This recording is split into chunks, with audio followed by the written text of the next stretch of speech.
अस्सलाम वालेकुम।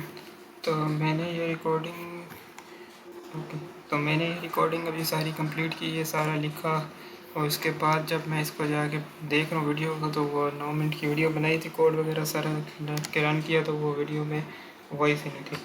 तो मैं दोबारा रिकॉर्ड कर रहा हूँ। तो लेट्स स्टार्ट। तो मैं इसको क्या कहते हैं, जो पेंट की फ़ाइल थी, सबसे पहले हमने नंबर प्रिंटिंग समझना, तो हमने ये समझना नंबर प्रिंटिंग वर्क कैसे कर रही है।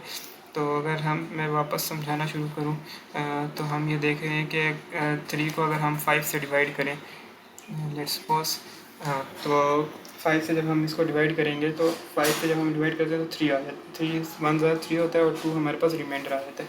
तो रिमाइंडर जो होता है वो हमारे पास किस में स्टोर हो जाता है, DX में, और जो क्वोशंट होता है वो वापस AX में स्टोर हो जाता है। अच्छा, तो डिफ काम करता है इस तरह, डिफ DX। तो डिफ के लिए ज़रूरी है कि आपकी एक कमांड उसमें हो, क्या कहते हैं, AX में होना लाजमी है उस चीज़ का जिसको आपने डिवाइड करना है, और जिससे आपने डिवाइड करना है उसको आप BX या किसी और रजिस्टर में रख सकते हैं, BX या CX में रख सकते हैं। वो बेस्ट यही है कि BX रजिस्टर यूज़ किया जाए, क्योंकि CX रजिस्टर को हम काउंटर के तौर पे यूज़ करेंगे, ताकि हम इसका जो कितनी नंबर्स हैं ये हम स्टोर कर सकें, क्योंकि नंबर हमें एट द टाइम बिल नहीं मालूम होता कि कितने नंबर्स हमने करने हैं। तो यही मैंने प्रोसेस पूरा रन किया था। अच्छा, तो अगर हम इसको लें, तो आप ये देख रहे हैं 1 2 3 एक अगर नंबर है, तो इसको अगर हम एक दफ़ा डिवाइड करेंगे, तो 10 से अगर डिवाइड करें, DX में 10 मूव करके अगर हम 10 से डिवाइड करें तो 120 आता है, 3 हमारे पास रिमाइंडर आया, तो रिमाइंडर DX में स्टोर हुआ, और DX में जो चीज़ स्टोर हुई उसको हमने पुश कर दिया स्टैक में पुश क्यों किया, ये भी आपको दो एक मिनट में समझ आ जाएगा। तो उसके बाद दोबारा जब किया तो ये 12 ये रह गया 12, ये क्वोशंट में जो रह गया इसको हम दोबारा डिवाइड करेंगे 10 से, तो हमारे पास क्या आ जाएगा, 2 आ जाएगा रिमाइंडर में। तो रिमाइंडर में जो 2 आया वो दोबारा DX में स्टोर हुआ, उसको हमने वापस पुश कर दिया स्टैक में।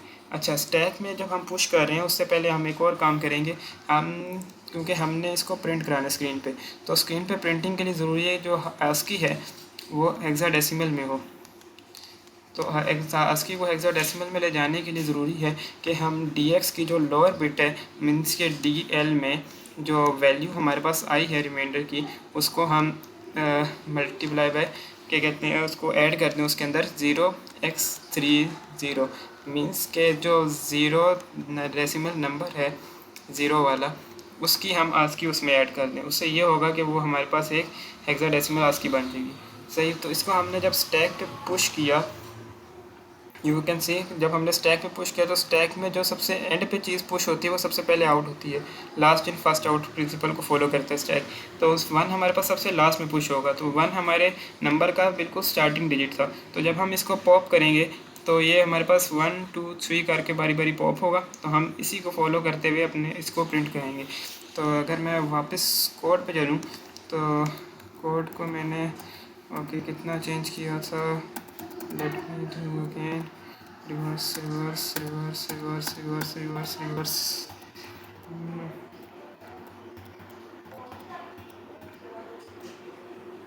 Okay, so I started from here.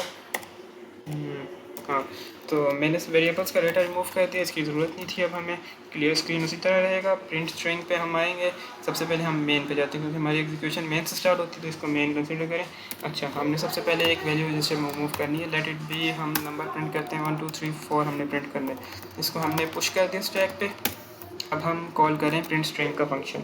Print string के फंक्शन में हम गए, हमने देखा कि हमने इस पैरामीटर मेन से पास किए हैं, तो हम इसमें पुश BP कर रहे हैं, फिर हम मूव BP को -P भी करेंगे, क्योंकि हमने देखना है कि हमारा स्टैक का पैरामीटर को एक्सेस भी तो करना है।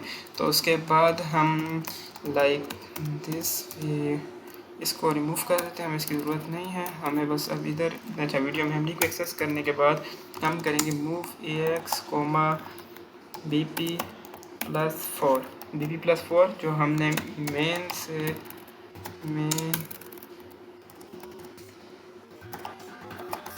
का जो नंबर है वो इसमें स्टोर हो जाएगा। ओके, तो मेन का नंबर इस पर स्टोर हो रहा है। अच्छा, इसके बाद हम इस चीज़ को आगे मूव करेंगे, हम इधर अपना लॉजिक लिखेंगे नंबर को स्टोर करने का। तो अच्छा, वीडियो मेमोरी तो एक्टिवेट हो गई। तो इसके बाद इधर लेट्स मूव ओके, तो हमारे पास एक bx में मूव करेंगे, मूव bx 10 जिसे हमने हमारा डिवाइज़र बेसिकली। ओके, तो मूव cx 0, cx को हम 0 से एज इंक्रीमेंट इसको एज काउंटर यूज़ करेंगे to see how many digits are there in the number. अच्छा, नंबर में कितनी डिजिट्स हैं उसको चेक करने के लिए बी एक्स सी एक्स हो गया। ओके, तो ये कंटेन मेन नंबर, बेसिकली इसको डिविडेंड भी कहते हैं। ओके, इसके बाद हम आते हैं डी एक्स की बारी। तो इधर हम लेबल 1 लगा लेते हैं। लेबल 1 का बेसिकली पर्पस क्या है? हाँ, तो हम लेबल में सबसे पहले मूव कर देते हैं dx 0, ताकि हर बारी में ये क्लियर हो जब भी हमने इसमें कोई डेटा डालना हो। तो अब इसके बाद हम करते हैं div bx को ये डिवाइड करेगा, ax में जो वैल्यू है उससे डिवाइड करेगा bx को। इसके बाद हम करते हैं add dl 0x30 hexadecimal ASCII of 0।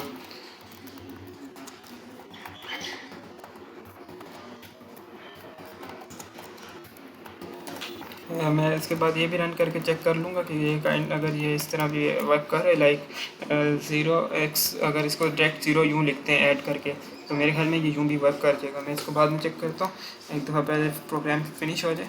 Okay, तो ऐड भी हो गया।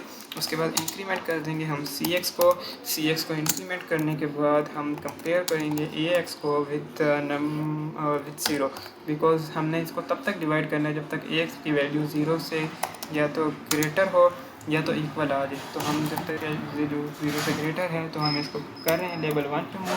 तो ये इसको बार बार आइटरेट करके इसको पुश हमने करना है, एक स्टेटमेंट भूल के पुश dx।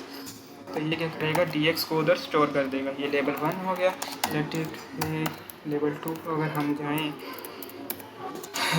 अच्छा, लेवल 2 बेसिकली हमारा यही होगा जिसमें हमने प्रिंटिंग करनी होगी। अगर हम इसी को उठा लें, loop to next location, control x control v। Okay, तो डिवाइड करने di को अगर हम मूव करते हैं सबसे पहले 160, क्योंकि हमने बिल्कुल एंड पे मूव कराना है। ओके, नंबर को ये हो गया di 160 मूव। अच्छा, मूव कर देंगे dh में हम 0x07 और al में ही।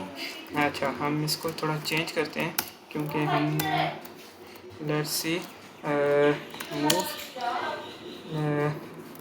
अच्छा पॉप कर देते हैं dx को, क्योंकि हमने पुश किया था, बारी बारी पॉप कर देते हैं। अच्छा, पॉप dx का मीनिंग क्या है? पॉप dx का मीनिंग ये है कि जो भी स्टैक में लास्ट वैल्यू पुश हुई थी उसको dx में पॉप कर दो। dx बेसिकली ये dx रजिस्टर में वो वैल्यू स्टोर कर देगा। इसके बाद हम ऐड कर लेते हैं, अच्छा, हमारा जो हायर बिट का एट्रीब्यूट है मूव dh 0x कर देता हूँ मैं। लेट्स सपोज ये आपको एक्सप्लेन लास्ट लेक्चर में शायद नहीं कर पाया, तो ये मैंने इधर लिखा हुआ है। तो लाइक इसको आप अगर देखें, ओके, तो इसमें मतलब क्या है? तो ये बेसिकली शुरू वाले जो हैं ये बैकग्राउंड से रिलेटेड हैं, बैकग्राउंड की डिटेल्स वगैरह। तो बैकग्राउंड को भी मैं ऑल 1 कर रहा हूँ। इंटेंसिटी मतलब उस टेक्स्ट को बोल्ड भी कर रहा हूँ, और उसके साथ जो फोरग्राउंड है उसमें भी रेड ग्रीन ब्लू का कॉम्बिनेशन एक कलर बना रहा हूँ। आई थिंक सो ये वाइट किस्म का है और बैकग्राउंड ग्रेइश किस्म का कोई बनेगा। तो इसको अच्छा ब्लिंकिंग भी करा रहा हूँ मैं। तो अब जब आप FF इसको देखेंगे उसमें कोड में रन होता हुआ, तो यू विल सी कि ये इस तरह वर्क कर रहा है। अब हम वापस अपने कोड की तरफ चलते हैं। तो इसमें DH में हमने ये मूव कर दिया। अच्छा, DL में जो हमारे पास है वो हमारे पास वही हेक्साडेसिमल वैल्यू है। तो अब हमने क्या करना है, खाली प्रिंट करना है। लाइट्स ओके, प्रिंट क्या करना है हमने, dx को, dx प्रिंट हो गया। इंक्रीमेंट करना है al को नहीं, हम इधर लगाना है let's see move for ds colon di dx at या di को मैं 162 ऐड कर लेते हैं क्योंकि बिल्कुल साथ प्रिंट करना है हमने, वर्ड है हमारे पास पूरा। ओके, ये हो गया loop to next location. I think so the code is complete. Let me check कि अगर यही दूसरे में भी मेरे फाइल में जो कोड लिखे वो भी यही कह रहा है, di को loop till next position. Okay, the code is exactly same. Let's move on. Okay, तो इसके बाद पॉप की वही स्टेटमेंट्स आ गई वापस जो हमारे पास थी।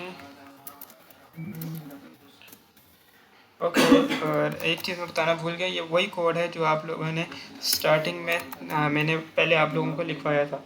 तो pop B x 1 2 3 4 5 6 1 2 3 4 5 6। Okay, it's exactly same, x is working perfectly. अच्छा, ये एक्स की स्टेटमेंट का आपने बड़ा ध्यान रखना है। अगर आपने इसके अंदर पैरामीटर पास किया है और ये बी एक्स इसमें बाद में ये वीडियो मेमोरी को एक्टिव करने के लिए आपने यूज़ कर लिया इससे पहले, लाइक अगर इधर से पहले यूज़ कर लिया तो ये आपका ए एक्स की वैल्यू को ज़ाया कर देगा और आपका कोड अनएक्सपेक्टेड सा बिहेवियर दिखाएगा। लाइक ये कुछ और प्रिंट कर रहा होगा और आप ढूंढ रहे होंगे कि कोड में किधर चेंजेस, तो इसका सीक्वेंस बड़ा मैटर करता है। तो इसको हमने ये कर दिया। अच्छा, मेन से हमने कितने पैरामीटर पास किए? एक पैरामीटर पास किया, तो इसको रिटर्न 2 कर देंगे हम। ये कंट्रोल एस और हम जाके इस कोड को रन करते हैं। Let's see code 1.tsm -1.com। So you can see कि ये 1 2 3 4 को प्रिंट कर रहे हैं। ये बेसिकली एग्जैक्टली वही करेक्टर है जो हमने इसमें लिखा है। इसको जूम करने के लिए ऑल्ट एंटर दबा लेता हूँ मैं, और आपको ये नज़र आ रहा है कि 1 2 3 4 ब्लिंकिंग में दिखा रहा है। और ये उस एट्रीब्यूट की वजह से ये थोड़ा बोल्डिश भी है और थोड़ा सा ब्लिंकिंग भी कर रहा है। ओके, तो दैट्स इट। आई थिंक सो कि आपको ये समझ आ गया होगा कि ये किस तरह वर्क किया है कोड। इसमें और कुछ भी नहीं ऐड करने को। अच्छा, I think so that's enough. अल्लाह हाफिज़।